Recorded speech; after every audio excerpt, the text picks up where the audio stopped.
If you're an independent grocer looking for your next big growth opportunity, here's the question. Are you ready to compete in the world of commerce media? This is where advertising meets the transaction itself. Leading brands and retailers are already using commerce media to connect ads directly to sales. The real question is, how can independent grocers use AI and smarter data strategies to do the same and turn every shopper touchpoint into measurable growth? In today's podcast of Omnichannel Grocer, we're asking an important question for every independent grocers. Are you ready to compete in the world of commerce media? And where does advertising meet the transaction itself?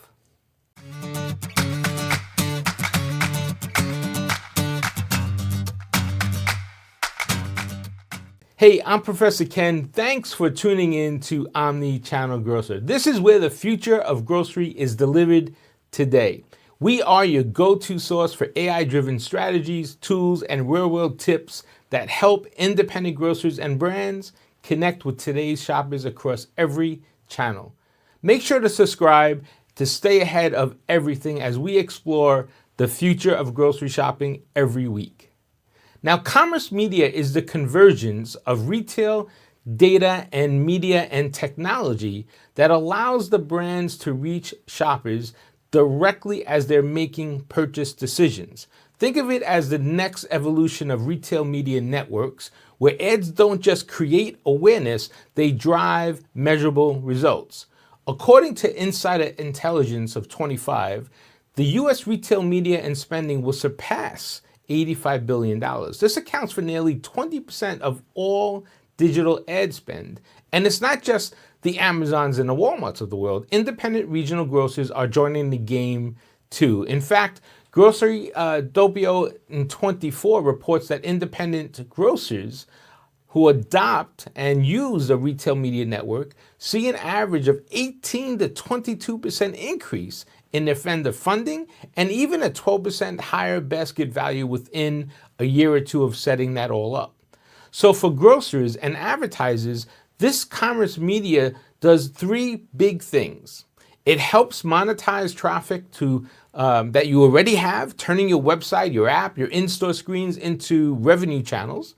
It empowers brands with precise targeting based on your real purchase data, which is important.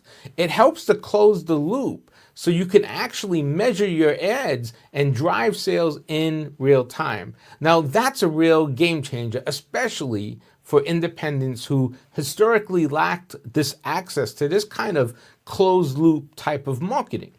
So if you're still managing your ad spend manually across all these different platforms, you're leaving money on the table. Today, I'm breaking down three simple ways in which AI can help you manage your ad dollars smarter, help you personalize your campaign better, and even get more value from every single impression. So let's jump right in. I think the tip number one for you is to automate for efficiency.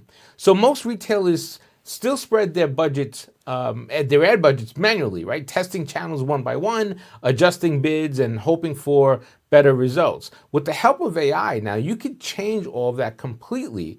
With automation, your system can learn in real time which ads perform best, which channels drive sales, and where your spend should shift instantly before you spend more. So instead of wasting budget on underperforming placement ads, AI can dynamically help you reallocate to what's actually working and saving time and maximizing your ROI. Another tip would be to integrate your first-party data. So here's the truth. Your loyalty, your POS, your e-commerce data are more powerful than any third-party ad list that you can have. When you connect these data sources into your retail media strategy, your targeting goes from generic to laser focused. Now, you're not just showing ads based on clicks or demographics, you're reaching shoppers based on real purchase behavior. Like when someone buys organic cereal every week and you serve them a timely offer on their favorite milk brand, that's timely. Another tip would be to build transparency and help with that collaboration. So let's talk about trust. because that's important. Great retail media runs on collaboration. So when you unify all these dashboards and you show both your CPG partners what's performing and they trust you, everybody wins. So you gain credibility very quickly, and often you get more co-op funding with that because they can prove their ROI. Transparency isn't just good reporting, it's the foundation of a sustainable retail media network. If you're an independent grocer or a retail marketer looking to compete with the big guys, it starts with these fundamentals: automation, integration, and transparency. So whether you're a major advertiser or a regional grocer, commerce media is really your key to growth that's measurable, sustainable, and it should be all powered by AI. Platforms like Kodai make it possible to compete with some of the bigger players by turning every touch point into a monetizable, data-driven experience. At Grocery Shop 2025, I was joined by Eric Brackman, who's the Vice President of Commerce Media over at Kodai. He's a leader who helps retailers and advertisers bridge the gap between media and measurable sales. In this conversation, Eric shares his insights on where commerce media is, how independent grocers can get started, and what it really takes to build a profitable retail media network in 2026. So whether you're looking to monetize your traffic or a CPG brand trying to optimize your ad spend, this episode will give you the roadmap to compete smarter in the age of connected commerce. Let's jump into our conversation. Hey, this is Professor Ken with Omnichannel Grocer, and I'm here at Grocery Shop with Eric, and Eric is with Kodai, right? You got it. So, Eric, what I want to talk about is the importance of reaching the shopper, at least for the independent grocers. And we know right now, everybody's out there on their devices and everyone is seeing all these messaging. So how important is it for an independent grocer to make sure that they're part of that mix? I think the short answer is extremely important. Yeah. So multi-channel, omni-channel touch points have sort of been the bedrock of customer engagement over the last couple of years. And what we see from a Kodai perspective, powering retail media networks, and that's inclusive of digital touch points and sort of an owned app and owned website, as well as offsite media, so ads across the open internet, and then in-store as well, is that customers that are consistently engaged with those touch points tend to be more loyal, tend to spend more money, and tend to be better ambassadors of the brand globally. And so I think, again, the short answer to your question is extremely important to get that right. And to know that you're adding value to that consumer experience. And I think you said something that's really important, because it's those touch points. You know, if you're an independent grocer and you're up against the big guys of the world, the Amazons and the Walmarts, they're doing so much and they have so much of a budget to do all these different things. They're always going to be front and center. So I think you have to, if you can't go big, then you should go small. And this gives you that power to be there and be front and center. Yeah, I think there's two things I would say there. One, there is importance in that specialization, the importance of being local, but also thinking national, thinking big. The tools that are out there today for the independent grocer are dramatically different than they were in this space 5 or even 10 years ago. And the things that, really were only possible or only could be done by, to your point, an Amazon or a Walmart 10 years ago are really now available to everyone. It really comes down to, are you picking the right set of partners? How are you integrating those partners? How are you working together to build a better experience? Yeah, and I think that's important, because, as if you're an independent, if you're in a regional, you don't have the resources. Maybe you don't even have the technological little savvy that you need, or the team that you need to understand all this. And I guess it could be a little intimidating. But now, retail media networks are they're no longer just a nice to have. I think they're a must have, and it's incremental revenue, because you are driving some incremental revenue through ad sponsorships and things like that, but you're also connecting to the customer, right? Yeah, I think there's a couple of things I would say there. One, what we've kind of found through retail media networks and the engagement that you can build with shoppers through that is just you have better content and better engagement. And so again, feeding on sort of that customer experience loop. But the other piece of it is thinking really critically about not just incremental revenue, but what are you doing with that revenue? So a lot of our customers look at that and they say, hey, yeah, we can take that revenue and move it to the bottom line. But what if we also thought about using that incremental revenue to lower prices? What if we thought about That's that an interesting thought. incremental revenue to be able to drive some sort of other customer loyalty program or other sort of benefit to our community? And so it's a strategic imperative for a lot of retailers. Again, not because, yes, there's extra money to be made, but I think if you go into it and you say, hey, I'm just looking to make a couple of extra bucks, you're really going to miss the ball. It's really about how do you actually use that as a driver for the business to go make that core experience better and be able to deliver more value. And I'm glad you said that, because I haven't heard a lot of that yet in industry conversation where, yes, we know it's going to add a couple dollars, put a couple dollars up on the board, but then how do you use those dollars? How do you use that revenue? Because now you have a bucket of dollars that you can allocate to do something else. And I like that thinking. And so there's a virtuous flywheel there that you can create, right? So if you're using those dollars to lower prices, you're engaging customers at another level, you're building loyalty, then you're building your customer base, you're building more engagement there. And then once you've got more customers, what can you do with that? You can actually go sell more media. That's exactly and then you create that flywheel. And so if you look at the business that, and I didn't invent that, right? That's the business that Amazon has built, right? So more engagement leads to more customers, leads to more purchases, leads to more engagement. It kind of feeds itself. It feeds itself. And the importance of that connectivity, because I always say, and I always practice that, it's building a relationship. So the more I get to know about you, Eric, the more I know and personalize to you, and the more you're engaged to me, I have a better chance of you spending money with me. And that's what I want. I want that customer lifetime value. You got it. Because now we're shopping, I think the data is like where the average grocer is going to 4 or 5 places to fill their basket. The average consumer. So I rather keep them in my store 100%. Than go anywhere else. So tell me about Cody, and tell me exactly what you do and why an independent grocer should take a look at what you're offering. So Cody is really focused on helping retailers and brands generally build commerce retail media networks.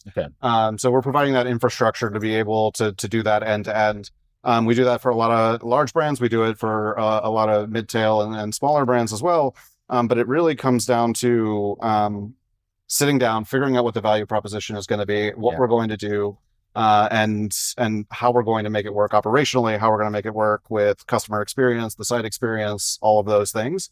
And I think like one of the misnomers, especially in sort of the regional grocery story over the years, has been that, I'm not big enough to compete with an Amazon or one of the larger grocers out there for $4.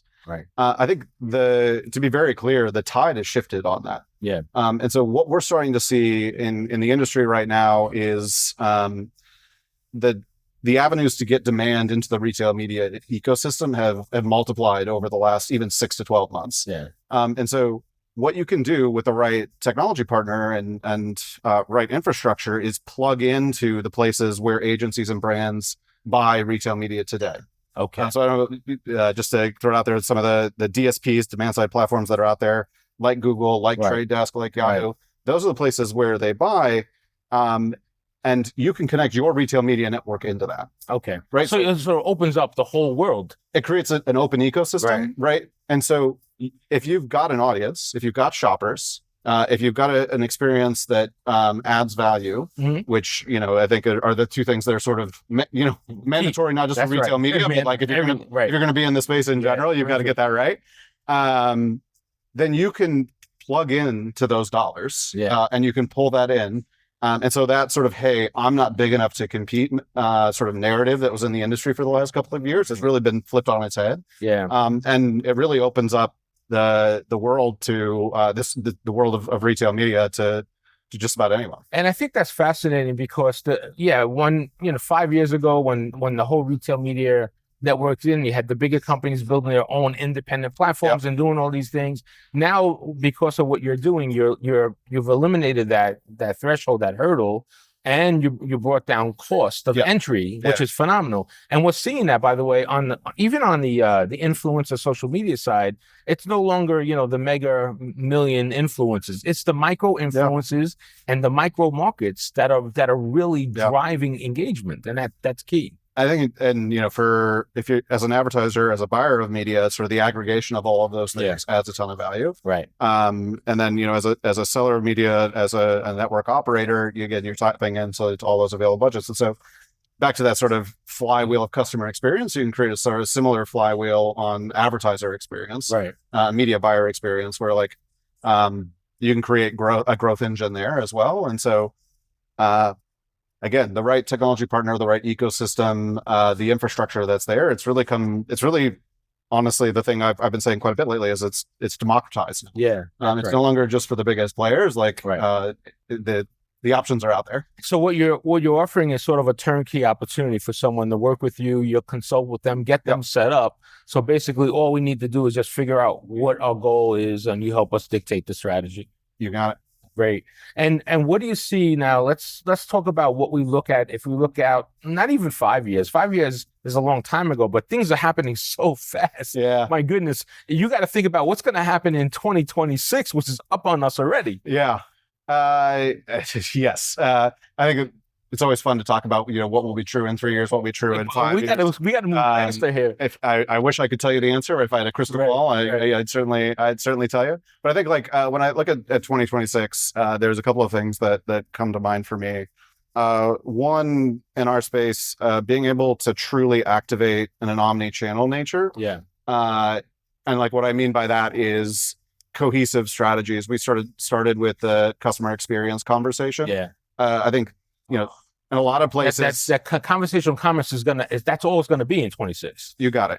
So that's one. I think two, that demand democratization piece of it is a big part of what's happened in the industry in the last couple of months, and I think that becomes really, really real in 2026 at massive scale.